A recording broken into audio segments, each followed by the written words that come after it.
그 논리가 뭐냐면 결국은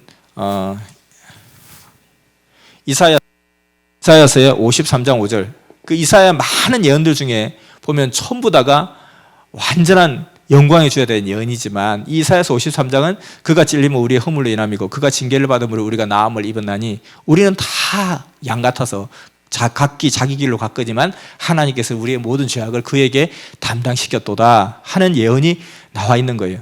이사야 53장 5절에 보면 메시아는 죽으러 오셨구나. 우리 죄가 너무 크기 때문에. 근데 우리는 그걸 깨닫지 못하고 회개할 생각도 없고 하니까 하나님은 오롯이 그 죄를 메시아에게 감당하게 하셨구나 라는 고난의 주에 대한 예언이 여기 분명히 나오고 있다는 거예요. 또 하나 근거는 뭐냐면 마태복음 16장 23절에 보면 예수님께서 하도 유대인들이 반대를 하고 핍박을 하니까 사마리아 땅으로 피신을 해요. 사마리아 땅은 유대인들이 가지 않는 그냥 부정탄 지역이고 또 가면은 재수 없어 하는 곳이기 때문에 그곳으로 들어가지도 않아요. 그러니까 가장 안전한 곳이었겠죠. 그래서 사마리아 땅으로 피신을 해서 거기서 복음을 전하고 있다가 어느 날 갑자기 내가 예루살렘으로 가야 되겠다 하고 길을 나선 거예요. 그러니까 그때 베드로가 그 길을 막았어요. 예수님 가시면 안 됩니다 하니까 그때 이 예수님이 베드로에게 이야기하기를 사탄아 물러가라. 너는 어찌하여 사람의 일을 생각하고 하나님의 일을 생각하지 않느냐라는 이야기를 하게 돼요. 이 두 가지 근거가 예수님께서 죽으러 오셨다는 근거로 삼는 거라는 거죠. 그러면 만약에 그렇다면 예수님이 그래서 고난의 주로 오신다고 한다면 그 나머지 이사야 53장을 제외한 나머지 전체 66장 전체에 흐르는 영광의 주에 대한 예언은 무엇이냐? 그럼 영광의 주는 어떻게 되었느냐라고 하니까 영광의 주는 예수님이 다시 오시는 재림주인 때는 영광의 주가 되신다는 거예요. 그래서 고난의 주는 성취됐으니까 영광의 주는 성취되지 않았으니까 예수님이 다시 오실 때는 영광의 주로 무조건 오신다는 거예요. 근데 예수님께서 하신 말씀이 돌아가실 때 내가 다 이루었다 하고 돌아가셔요. 그리고 구약의 예언은 다 예수님에 대한 예언이고 신약의 예언은 재림주에 대한 예언이죠. 그게 당연히 그런 거죠. 근데 구약의 예언을 이루지 못했다고 해서 다시 신약 때 그것을 성약 때 이룬다. 이거는 아니라는 거예요. 예수님은 다 이루셨다고 했어요. 그러니까 예수님은 영광의 주로 예언된 모든 것도 다 이루셨고 예수님은 쉽게 말하면 사막이 꽃동산 되게 하셨고 독사굴의 어린이가 손 넣어도 물지 않는 세상을 만드셨고 그리고 예수님은 권능으로 오셔가지고 그가 닫으면 열 자가 없고 열면 닫을 자가 없는 그런 만왕의 왕으로 이 땅 가운데 역사를 하셨다는 거예요. 그리고 그는 고난도 받으셨다는 거예요. 이것이 논리적으로 맞는 이야기죠. 그러면 이 이야기가 어떻게 된 것이냐, 이 근거가 어떻게 된 것이냐, 왜 예수님께서 이런 이야기를 하셨을까라는 부분이죠. 성경에 보면 처음부터 예수님이 죽으러 오신 것이 아닌데 유대인들이 자꾸 가로막고 반대를 하는 거예요. 반대를 하다 보니까 이제 뜻을 이루려면 계속 이제 입지가 자꾸 좁아지고 힘들어지는 거예요. 그러니까 예를 들어서 여기 우리 아군들이 전쟁을 하는데 우리 아군이 잡히면 아군이 포로가 되면 반드시 너희를 구원할 자, 구조대를 보내줄 것이다 라는 약속이 있었어요. 그래서 구조대를 보내준다는 그 약속이 있었기 때문에 이 적군에게 잡힌 사람들이 계속 기다리고 있었던 거예요. 기다리고 있었는데 드디어 이제 구조대가 이제 가게 된 거예요. 가게 됐는데 이 구조대의 대장은 이 총사령관의 아들이었습니다. 이 아들이 갈 때 총사령관이 너는 가서 그들을 위해서 화끈하게 죽어줘라. 그래야 그들이 탈출할 수 있다. 그들을 구원할 수 있다. 너가 가서 살아서 그들을 구원할 수 없으니 그들을 위해서 너희가 가서 죽어라 하는 이런 부모는 세상에 없을 것이고 이런 지휘관도 없어요. 그러니까 네가 죽을 것 같으면 차라리 그냥 구원하지 않았으면 안 왔지, 구출하지 않았으면 안 왔지, 꼭 살아서 돌아오라고 그러지. 네가 가서 죽어야만이 얘네들이 살 수 있으니까 네가 가서 죽어줘라 하는 그런 구조대는 세상에 하나도 없어요. 그런데 막상 갔는데 이 사람들이 자기들이 생각하는 구조대에 대한 상이 있다는 거예요. 우리를 구출해 줄 자들은 이런 모습이겠지, 이런 능력을 가지고 있겠지, 이런 어떤 차원에서 오겠지 라고 생각했던 그 생각이 있었는데 막상 구조대가 왔을 때 우리가 당신을 구조하러 왔습니다 라고 했을 때는 자기들이 생각하는 것과 완전히 많이 달라 보였었어요. 달라 보이다 보니까 이들이 무지한 가운데서 오히려 대적을 하고 이들의 말을 듣지 않고 오히려 그냥 대적을 하기까지 하니까 일단은 물러난 거죠. 안 되겠다. 자기들 위해서 자기들 구원하러 왔는데 우리를 안 믿어주네. 이거 어떻게 설명해야 되지? 그리고 또 이야기하고 또 이야기해도 안 믿어주고 안 믿어주고 안 믿어주고 하는 상황이 자꾸 생긴 거예요. 그래서 일단은 철수를 하게 된 거죠. 철수를 하면서 이런 생각을 하게 되죠. 야, 어쩌면 우리가 이거 쉽게 구출하지 못하게 되면 나중에는 우리가 어떤 희생을 감수할 수도 있지 않을까라는 생각을 하게 되겠죠. 여러 가지 변수를 만들어 놓게 되는 거예요. 그래서 우리가 완벽하게 우리도 살고 저들도 살고 깨끗하게 승리하면서 적진을 폭파시키고 우리가 탈출을 멋있게 해야 되는데, 혹시 우리가 안 되면 우리가 희생을 감수하고서라도 그 일을 해야 될지도 모르겠다. 그렇지만 그런 일이 생기지 않으면 좋겠다. 이런 생각을 하게 되는 거죠. 그래서 요한복음 3장 14절에 보면 예수님께서 인자가 모세가 광야에서 노뱀을 든 것 같이 인자도 들려야 할지도 모르겠다라는, 예수님께서 순환을 당하시기 전에 순환 1차, 2차 예언을 하세요. 어쩌면 내가 고난의 길을 가야 될지도 모르겠다라는 이야기를 하세요. 그 중에 하나가 요한복음 3장 14절에 보면 광야에서 모세가 노뱀을 든 것 같이 인자가 들려야 할지도 모르겠다라는 이야기를 하세요. 그건 뭐냐면 모세는 구약의 대표자고 예수님은 신약의 대표자잖아요. 그래서 동일한 어떤 인생의 노정을 가게 되는데, 사명의 노정을 가게 되는데, 모세 때에 어떤 일이 있으면 모세가 그 이스라엘 백성들을 갖다 구원하고 가나안 땅을 가자, 가나안 땅을 가기로 했잖아요. 그래서 가나안 땅을 가야 되는데 가장 믿어줘야 될 이스라엘 민족들이 모세를 대적하게 되죠. 당신은 못 믿겠다. 우리가 왜 당신 말을 들어야 되느냐? 우린 가기 싫다. 그렇게 하니까 결국은 모세가 계속해서 인내하고 참고 설득하다가, 근데 하나님께서 그냥 노발대발하면서 내 이놈들 다 쓸어버리겠다고 막 할 때마다 모세가 하나님 팔을 붙잡고, 하나님 그러시면 안 됩니다. 하나님께서 약속하셨잖아요. 하나님 가나안 땅에 보내준다 약속하셨으니까 저를 봐서라도, 제가 잘할 테니까 저를 봐서라도 이 이스라엘 백성들을 구원해 달라고, 용서해 달라고. 그러면서 계속 모세가 하늘 앞에 중보를 하면서 가나안 땅에 들어갈 수 있도록 이스라엘 민족을 이끌었어요. 그럼에도 불구하고 끝까지 이스라엘 민족들은 모세를 대적하니까 시간이 점점 흘러가고 모세의 인생도 자꾸 더 늙어가고, 또 여기서 계속 이제 사람들이 한 사람 한 사람 두 사람 죽어가고 이런 상황이 생겨버렸습니다. 그러다가 이제 십계명을 딱 받고 내려왔는데, 세상이 그래도 믿었던 자기가 믿었던 자기 형 아론마저도 그게 동참해가지고 그 하나님이 이스라엘 애굽에서 벗어날 때 그 고생한 것에 대해서 그 수고한 어떤 선물로 그 모든 금가락지나 장신구 이런 것 다 가지고 오게 했는데, 그것을 싹 다 녹여가지고 하나님을 대적하는 금송아지를 만들어서 우상 숭배하고 있더라는 거예요. 그러니까 모세가 이때 딱 판단하게 된 거예요. 안 되겠다. 더 이상은 안 되겠다.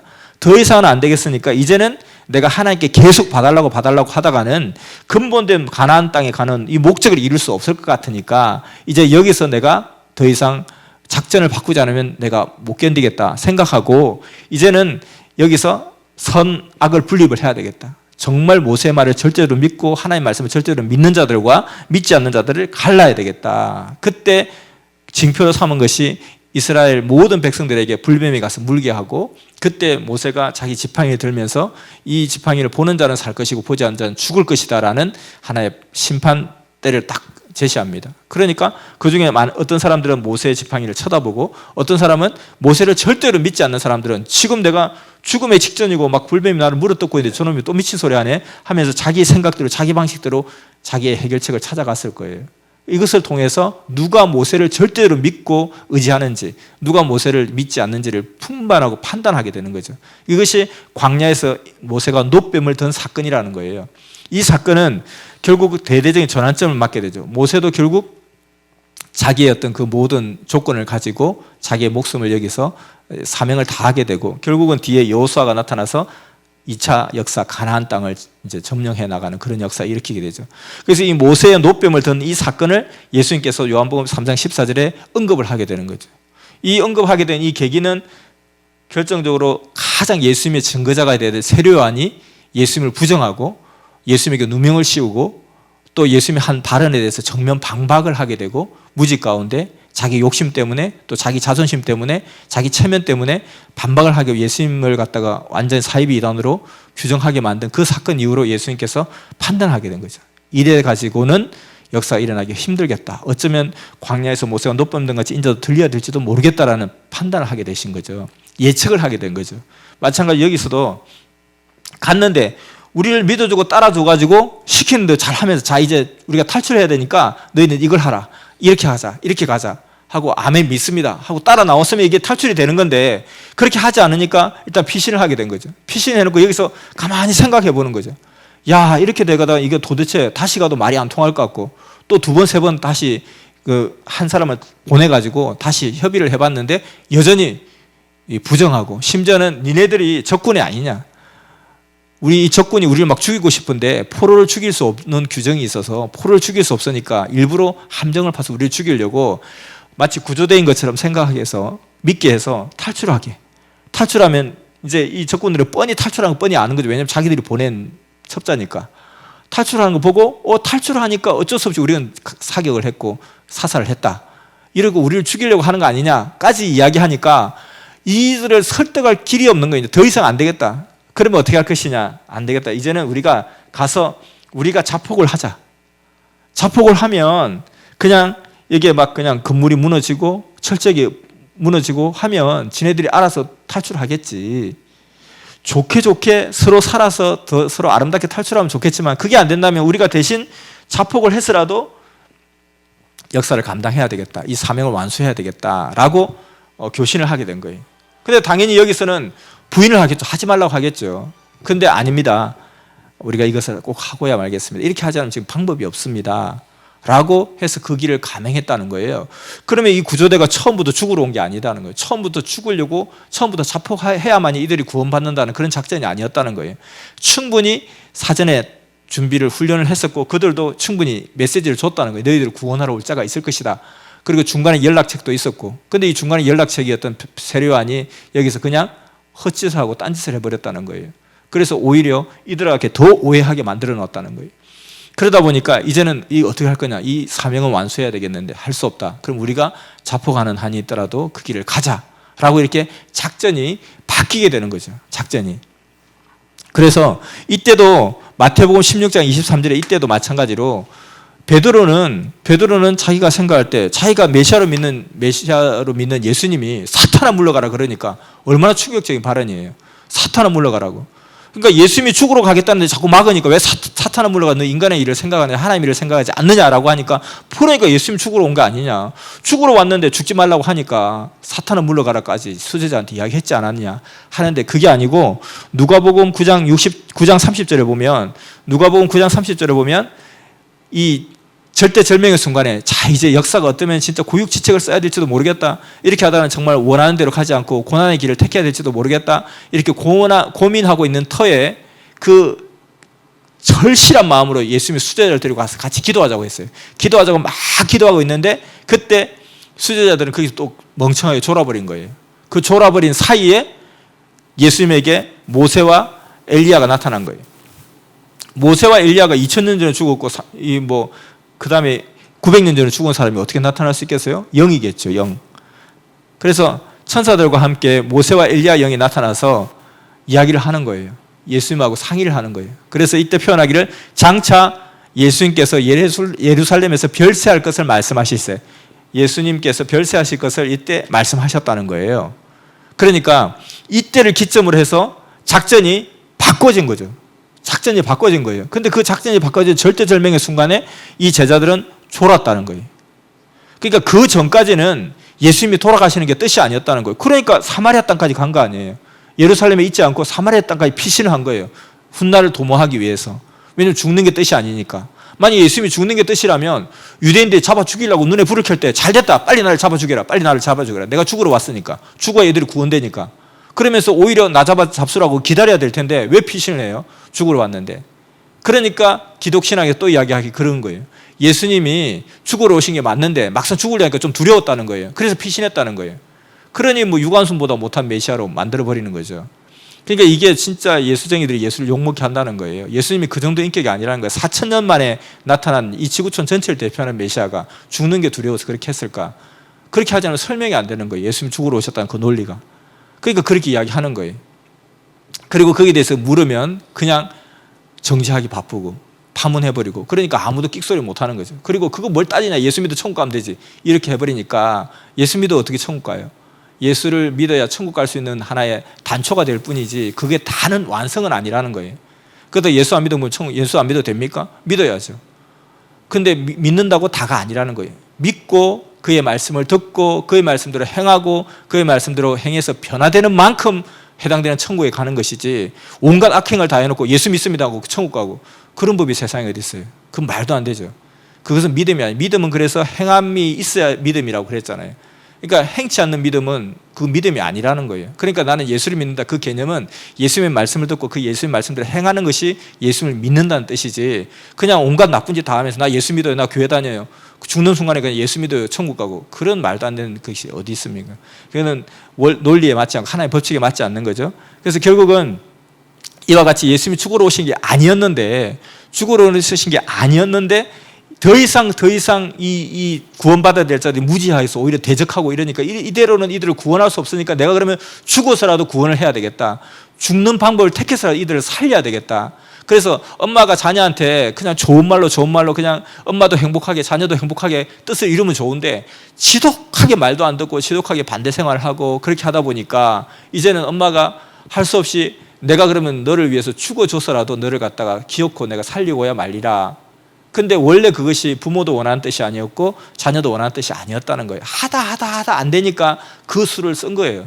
근데 그것을 갖다가 엄마는 나를 위해서 죽으러 오셨다 이렇게 이야기하면 안 되는 거죠.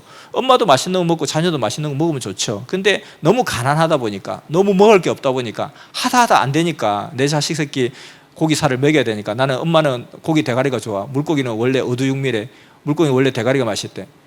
생선 대가리가 맛있어요. 정말 맛 하나도 없죠. 근데 왜 맛있다 할까요? 그건 뭐냐면 그렇게 그냥 변론했을 뿐이죠.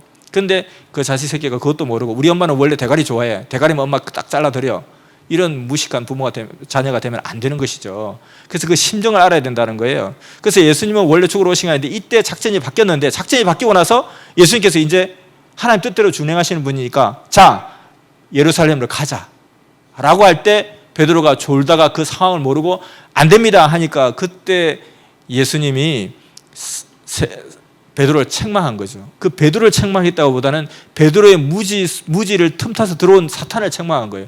그래서 사탄아 물러가라 하는 게 베드로가 사탄이라는 뜻이 아니라 베드로의 무지를 통해 들어온 그 사탄에게 물러가라 한 거죠. 그러니까 사람들 그걸 보고 봐라, 예수님 죽으러 왔는데 죽으러 가는 길을 가로막으니까 사탄을 물러가라 하지 않냐. 그러니까 예수님 죽으러 오셨다, 또 이런 허무맹랑한 소리를 하게 된다는 겁니다.